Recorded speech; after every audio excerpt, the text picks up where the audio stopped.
Hello guys, welcome back to IGNOU academy. IGNOU academy में आपका फिर से स्वागत है। तो हम लोग फिर से आ गए हैं और एक टॉपिक और कवर करने के लिए, जो कि शॉर्ट नोट्स है। बहुत लोगों ने कहा है कि सर शॉर्ट नोट्स करा दीजिए, क्योंकि देखिए एग्जाम्स बहुत ही आपके नियर में है, बहुत ही पास में है। तो थोड़ा सा क्या है कि थोड़ा सा आप लोगों को ध्यान देना है, पढ़ाई में ध्यान देना है। तो एक्चुअली देखिए, हम लोग जो कवर अप करेंगे वो शॉर्ट नोट्स आज कवर अप करेंगे, जो कि है प्रीवियस ईयर्स पीवाईक्यूज और इंपॉर्टेंट क्वेश्चंस मिला के होंगे। तो यहाँ से क्वेश्चंस आने के चांसेस बहुत ज्यादा है। तो बहुत ध्यान से पढ़िएगा, बिना लेट के हुए बढ़ते हैं आगे। तो मेरे भाई लोग, जो भी लोग नए आ रहे हैं चैनल में, प्लीज सब्सक्राइब जरूर कर दीजिएगा, लाइक कीजिए वीडियो पसंद आए तो, और जरूर शेयर करना है दोस्तों के साथ में जो भी इग्नू के एग्जाम्स दे रहे हैं।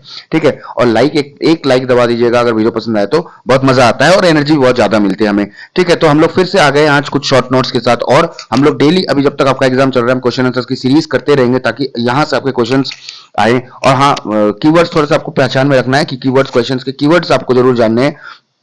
ठीक है, जैसे वैदिक लिटरेचर, कई वैदिक लिटरेचर आते हैं, तो उसी के टॉपिक के साथ रिलेटेड जो भी मैं पढ़ाया जा रहा हूँ, जो जो भी मैं पढ़ा रहा हूँ आपको, उसको आप ध्यान में रखते हुए उस टॉपिक के बारे में आप लिख सकते हैं। तो कीवर्ड्स बहुत इंपॉर्टेंट फैक्टर है। कीवर्ड्स अगर पता चल जाएगा, क्वेश्चन घुमा फिरा के दे देते हैं, पर कीवर्ड्स तकरीबन सेम ही रहता है। तो कीवर्ड्स आप पता कर लीजिएगा, तो आंसर खुद ब खुद आपको सॉर्ट आउट करना आ जाएगी कि कौन सा आंसर आपको लिखना है। ठीक है, तो बिना लेट के बढ़ते हैं आगे। चलिए, आज हम लोग चार शॉर्ट नोट देखेंगे। देखिए, शॉर्ट नोट बेसिकली आते हैं 250 से 250 वर्ड्स के अंदर आपको लिखने के लिए आएंगे। तो यहाँ उसी के हिसाब से, और बहुत ही इजी और अंडरस्टैंडेबल लैंग्वेज में मैंने बताया है। तो मैं कवर अप करूंगा। आपका जो होता है कि बेसिकली हिंदी में मैं थोड़ा थोड़ा जहां पे जरूरत होगा वहीं पे बताऊंगा, क्योंकि इंग्लिश में आपको आंसर लिखना है, तो इंग्लिश की वोकेबलरीज आनी जरूरी होती है। ठीक है, फर्स्ट क्वेश्चन में लेट के बढ़ते हैं आगे। चलिए, और बने रहिए हमारे साथ में, और पढ़ाई खूब कीजिए मन लगा के। वैदिक लिटरेचर सबसे पहला चीज है, वैदिक लिटरेचर। फिर पढ़ेंगे हम लोग formation of religion regions in early India, कैसे कैसे रीजन्स फॉर्म हुए थे अर्ली इंडिया में। Early farmers of the Nile valley and West Asia and northern in BPW black polished ware. ठीक है, देखेंगे। चलिए बढ़ते हैं आगे। पहला क्वेश्चन आपका जो है वहां पे वैदिक लिटरेचर के बारे में। ठीक है, वैदिक लिटरेचर है। चलिए, वैदिक literature is the earliest body of literary works in India. Earliest body है वैदिक लिटरेचर जो है इंडिया में। सबसे ज्यादा लिटरेरी वर्क लिखित, अगर कोई काम हुआ है तो ये सबसे लिखित काम हुआ है, तो ये सबसे इंडिया में सबसे पुराना वैदिक लिटरेचर ही है। Forms the main source of understanding the Vedic period. इस समय वैदिक पीरियड की ज्ञान होती है। It was composed in Sanskrit and transmitted orally from one generation to another. The literature is broadly divided into four Vedas: Rigveda, Samaveda, Yajurveda और अथर्ववेद.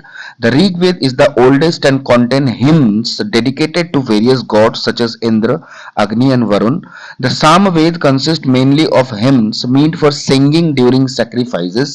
जब हम लोग यज्ञ वगैरह करते हैं sacrifices, तो वो होता है सामवेद। उसमें हिम्स रहते हैं, उसको मतलब जब यज्ञ करते समय जो मंत्र बोला जाता है या फिर वो सब चीजें हैं। The Yajurveda contains ritual formula and instructions performing sacrifices, while the Atharvaveda includes prayers, charms, magical spells related to everyday life. तो अलग अलग वेद अलग अलग काम में यूज होते हैं, तो ये आपको यहाँ पे बताया गया है। ठीक है, Later Vedic period literature includes the Brahmans, which explains sacrificial rituals, the Aranyakas, which discuss philosophical ideas, and the Upanishads, which focuses on concepts such as Brahman, Atma, Karma, and Moksha. Vedic literature provides valuable information about the social, economic, political and religious life of the people. It helps historians understand the transition from pastoral society to settled agricultural society and development of early Indian thought and culture. तो वैदिक literature एक valuable information देती है हमें social life, economic life और political life, और सबसे ज्यादा रिलीजियस लाइफ के बारे में इंपैक्ट डालती है। हिस्टोरियंस को यहाँ से पता चलता है कि पेस्टोरल सोसाइटी से आदमी जो सेटल्ड एग्रीकल्चर सोसाइटी में गया, उसके बाद में क्या क्या डेवलपमेंट हुई, उसके बाद में साथ में आपका जो रिलीजियस में क्या डेवलपमेंट हुई, सारे चीजें यहाँ पे वैदिक लिटरेचर में आपको पता चल जाता है। ठीक है, चलिए बढ़ते आगे। होप आशा है कि आपको पसंद आया होगा। ठीक है, और बहुत ही इजी और आसान तरीके का नोट मैंने बताने की कोशिश की है। प्लीज चैनल में नए हैं तो सब्सक्राइब जरूर कर दीजिएगा, और चैनल में बने रहिए, लाइक जरूर करिएगा। ठीक है, और मैं आज आपका जो एग्जाम है, एग्जाम से पहले कम से कम हम लोग बहुत सारे क्वेश्चन, जैसे 15 हम लोगों ने प्रीवियस शॉर्ट नोट 10 किए थे, अभी 5 और कर रहे हैं, 15 कम से कम 20-30 हम लोग करेंगे short notes, don't worry. 30 note short note में से कम आपको तो आएंगे ही आएंगे, ठीक है, फंसने के चांसेस है। और क्वेश्चंस भी हम लोग करेंगे, 20-20 नंबर के क्वेश्चंस भी करेंगे, कम से कम 30 क्वेश्चंस तो हम लोग करेंगे ही करेंगे, ठीक है। चलिए, फॉर्मेशन ऑफ रिलीजियस, और कुछ भी टॉपिक को अगर डिटेल्स में पढ़ना है तो आप मेरे प्लेलिस्ट में जाके चेक कर सकते हैं। फेसबुक पेज को फॉलो कर लीजिएगा, वहां पे भी कुछ शॉर्ट नोट्स दिए जाते हैं, क्योंकि शॉर्ट पॉइंट्स दिए जाते हैं ताकि आपको एग्जाम के समय में चीजें रिमेंबर या फिर याद करने में या फिर मतलब दिमाग में रखने में आसानी हो। एक बार देख लेंगे तो याद मत कीजिएगा, रट्टू पोपट मत बनिए, ठीक है, दिमाग में डाल लीजिए, चीजें आराम से आप जाके लिख सकते हैं। Formation of regions in early India, early India में रीजन्स कैसे फॉर्म हुए थे उसके बारे में है। The formation of regions in early India was a gradual process influenced by geography, agriculture, trade and political developments. तो रीजन जो फॉर्म हुआ था एक ग्रेजुअल प्रोसेस, मतलब ग्रेजुअल तरीके से धीरे धीरे फॉर्म हुआ, इन्फ्लुएंस किससे, geography, agriculture, trade and political developments, ठीक है। Different areas developed distinct cultural and economic identities over time.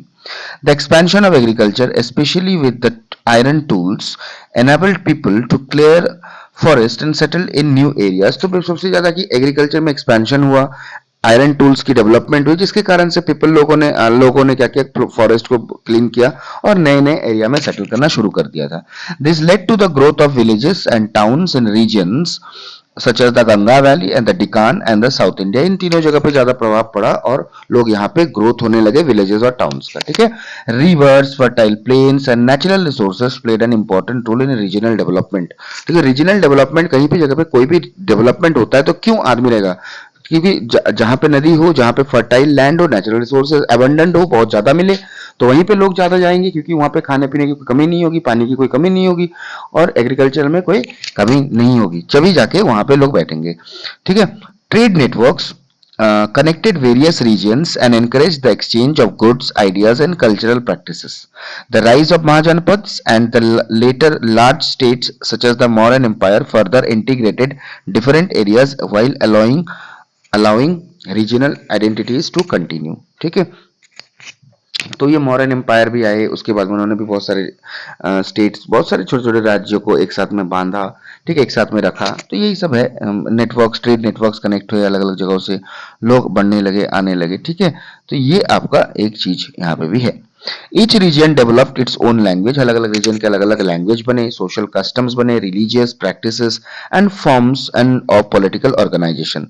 The interaction between local traditions and wider cultural influences contributed to the formation of distinct regions. तो अलग अलग culture, अलग अलग लोग, अलग अलग बहुत वैरायटी ऑफ जगह से आए और एक जगह पे बैठ के अलग अलग चीजों को शेयर करने लगा अपना distinct regions, the formation of distinct regions, ठीक है।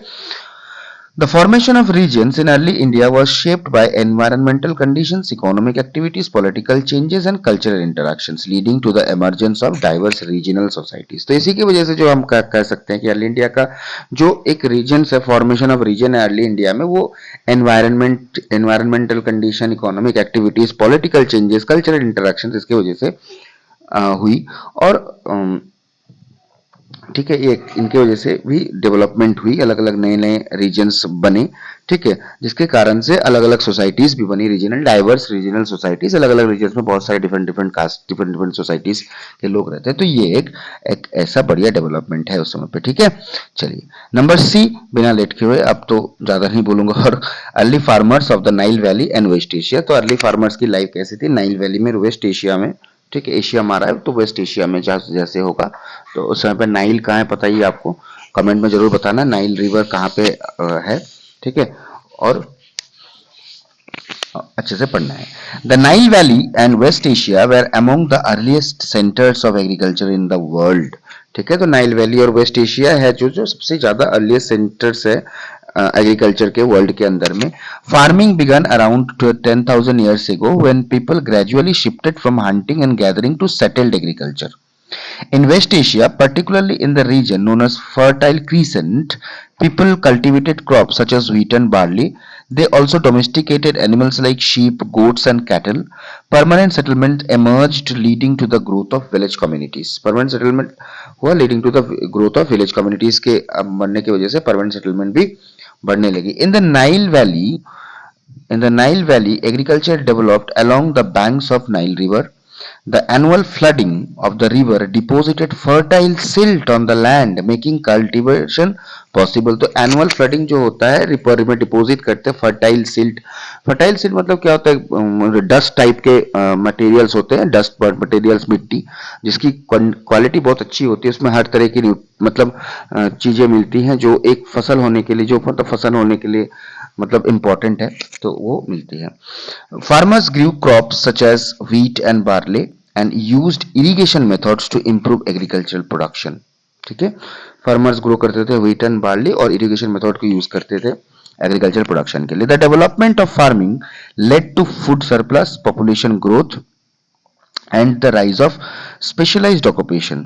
Villagers gradually expanded into towns and eventually gave rise to complex civilizations. ठीक है, तो सबसे बढ़िया ये चीज है डेवलपमेंट ऑफ फार्मिंग. ठीक है, फार्मिंग की वजह से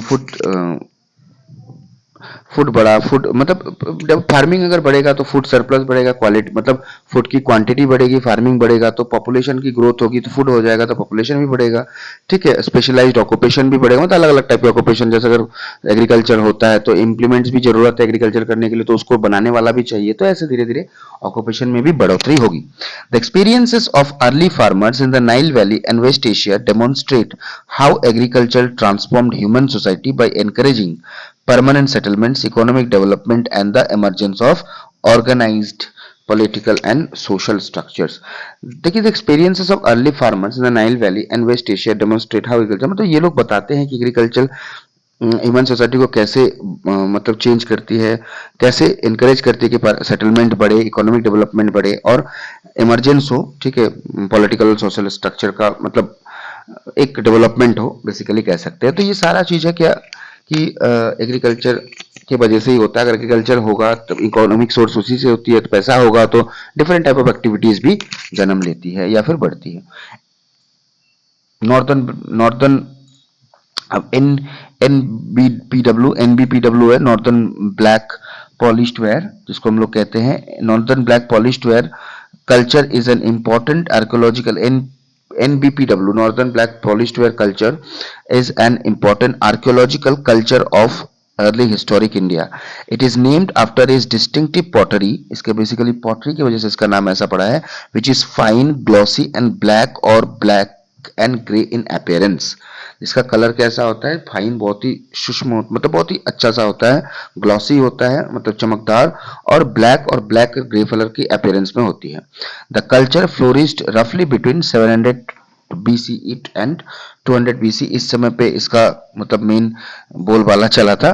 ठीक है, NPPW northern black polished ware sites are mainly found in Ganga valley and parts of northern India. Important sites में क्या क्या आएंगे, Hastinapur, Kaushambi, Rajgir and Pataliputra. The spread of this culture is associated with the growth of towns and urban centres. तो इसका जो basically होता है the spread of this culture, इसका जो कल्चर का स्प्रेड हुआ था तो इसके वजह से इसके कारण से ग्रोथ भी हुई थी, टाउन्स एंड अर्बन सेंटर्स में ग्रोथ हुई थी, क्योंकि ये ट्रेड भी, ये सब चीजें ट्रेडिंग के काम आती थी, इसी वजह से.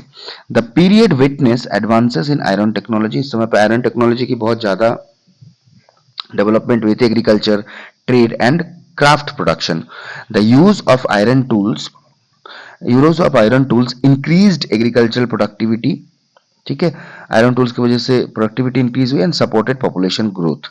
Trade networks expanded and punch marked coins came into use. ठीक है, Northern black polished ware culture is often linked with the rise of Mahajanpadas, the emergence of cities, and the growth of state systems, including the Mauryan Empire. Archaeological evidences shows well-planned settlements, fortifications, and increased economic activity उस समय पे.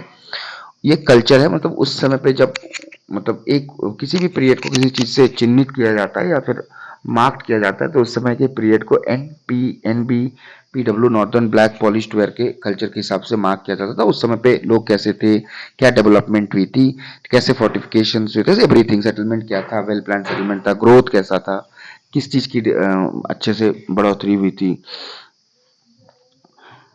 ठीक है, तो यही सब चीजें बताया गया है. Northern black polished ware culture represent an important stage in India second urbanisation and reflect significant social, economic and political developments in the early historic India. तो ये जो है एक अच्छा सिग्निफिकेंट है इसका, एक मतलब इम्पोर्टेंस है, ठीक है, इंडिया में, जिसको हम सेकेंड अर्बनाइजेशन भी बोल सकते हैं आईबीसी के बाद में, ठीक है, इंडस वैली सिविलाइजेशन के बाद में। तो इसमें सोसाइटी, इकोनॉमिक और पॉलिटिकल डेवलपमेंट्स हुई है। अर्ली हिस्टोरी ऑफ इंडिया, मतलब इस समय पे बहुत ज़्यादा डेवलपमेंट हुई थी नॉर्दर्न ब्लैक पॉलिश्ड वेयर की वजह से, मतलब इस पीरियड में, ठीक है। तो आशा है कि आपको वीडियो पसंद आया होगा। थोड़ा सा टाइम आपको स्पेंड करना पड़ेगा एग्जाम के लिए, 15 मिनट आपके लिए बहुत है। देखिए पहले कुछ 10 क्वेश्चन है, अब 10 शॉर्ट नोट्स, अभी 15 शॉर्ट नोट्स है, और 5-10 हम लोग करेंगे तो कम से कम 20-30 हो जाएंगे। तो इसी में से रिलेटेड थोड़ा बहुत आ जाएगा, थोड़ा बहुत के मतलब आ ही जाएगा मैक्सिमम। आप ध्यान से थोड़ा देखेंगे तो क्वेश्चन आपको समझ में आएगा, ठीक है। तो यही है चीजें, और कुछ नहीं। मिलते हैं अगले पार्ट के वीडियो में। वीडियो पसंद आए तो लाइक जरूर करना है, चैनल को सब्सक्राइब जरूर करना है। थैंक यू, जय हिंद।